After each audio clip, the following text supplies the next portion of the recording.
বাংলাদেশে প্রতিটি শিক্ষা প্রতিষ্ঠানে শিক্ষক এবং ছাত্র রাজনীতি বন্ধ করতে হবে। পুলিশ বাহিনীকে যেভাবে একটি স্বতন্ত্র এবং স্বাধীন প্রতিষ্ঠান হিসেবে গড়ে তোলা দরকার, আমরা মনে করি ঠিক তদ্রুপ দুদককে একটি স্বতন্ত্র এবং স্বাধীন প্রতিষ্ঠান হিসেবে দাঁড় করাতে হবে। নির্বাচন কমিশন আইনে প্রতিটি ইউনিয়ন পরিষদের মেম্বারদের ন্যূনতম শিক্ষাগত যোগ্যতা এসএসসি, চেয়ারম্যানদের জন্য ন্যূনতম শিক্ষাগত যোগ্যতা স্নাতক এবং উপজেলা চেয়ারম্যান এবং এমপি ক্যান্ডিডেটদের জন্য আপনার শিক্ষাগত যোগ্যতা স্নাতকোত্তর করতে হবে বা মাস্টার্স করতে হবে। বাংলাদেশে প্রতিটি শিক্ষা প্রতিষ্ঠানে শিক্ষক এবং ছাত্র রাজনীতি বন্ধ করতে হবে।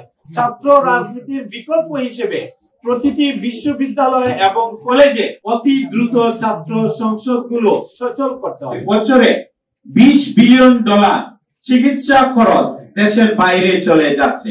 দেশের চিকিৎসা ক্ষেত্রে এই কারণগুলো খুঁজে বের করতে হবে এবং কঠোর সুদূরপ্রসারী পদক্ষেপ গ্রহণ করতে হবে।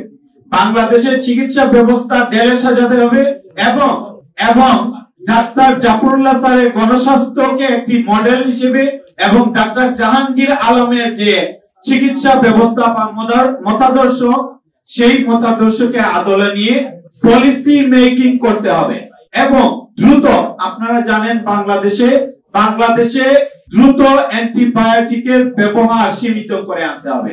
বাংলাদেশে অ্যান্টিবায়োটিক একটা মারণাত্মক সমস্যা হয়ে দাঁড়িয়েছে। কাজেই আপনারা জানেন ফার্মেসিতে গেলেই অ্যান্টিবায়োটিক কেনা যায় এবং এটা অ্যাভেইলেবল। এইটাকে রেস্ট্রিক্ট করতে হবে। আমাদের যে চিকিৎসা ব্যবস্থায় পলিসি মেকিং করতে হবে, এটাকে দ্রুত রেস্ট্রিক্টেড করতে হবে।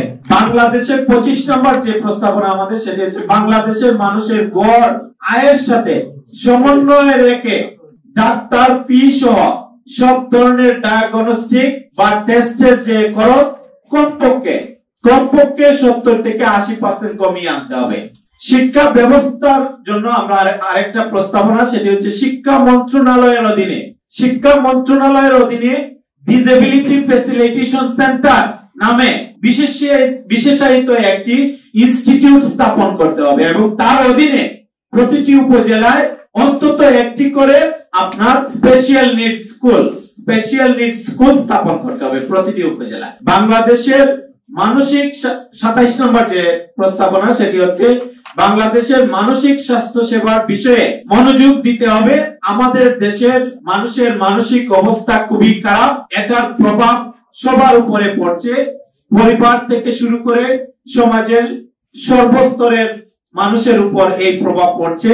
তাই স্কুল, কলেজ এবং ইউনিভার্সিটি পর্যায়ে কারিকুলামে এই মানসিক স্বাস্থ্য সেবা সিস্টেমটা কারিকুলামে অন্তর্ভুক্ত করে নতুন করে ঢেলে সাজাতে হবে। প্রতিটি সরকারি বেসরকারি প্রতিষ্ঠানে একটি মানসিক বিভাগ রাখা যায় কিনা সেটি ভেবে দেখতে হবে। শিক্ষক সহ ছাত্রছাত্রীদের বাধ্যতামূলকভাবে মানসিক স্বাস্থ্য শিক্ষার ট্রেনিং প্রোগ্রামের আওতায় নিয়ে আসতে হবে। তারা যেন ডিপ্রেশন এবং আত্মহত্যার পথ বেছে না নিতে পারে, তা শিক্ষা ব্যবস্থার মধ্যেই অন্তর্ভুক্ত করে তাদেরকে সেভাবে গড়ে তুলতে হবে। দুর্নীতি দমনের মাধ্যমে যে অধিক প্রবৃদ্ধি হবে, সেটি সম্পদের সুষম বন্টনের মাধ্যমে সামাজিক নিরাপত্তা খাত বৃদ্ধিকরণ করে দারিদ্র সীমার নিচে থাকা প্রায় 25% মানুষের মধ্যে সেই অধিক প্রবৃদ্ধি অর্জিত প্রবৃদ্ধিকে ইনভেস্ট করে তাদেরকে দ্রুত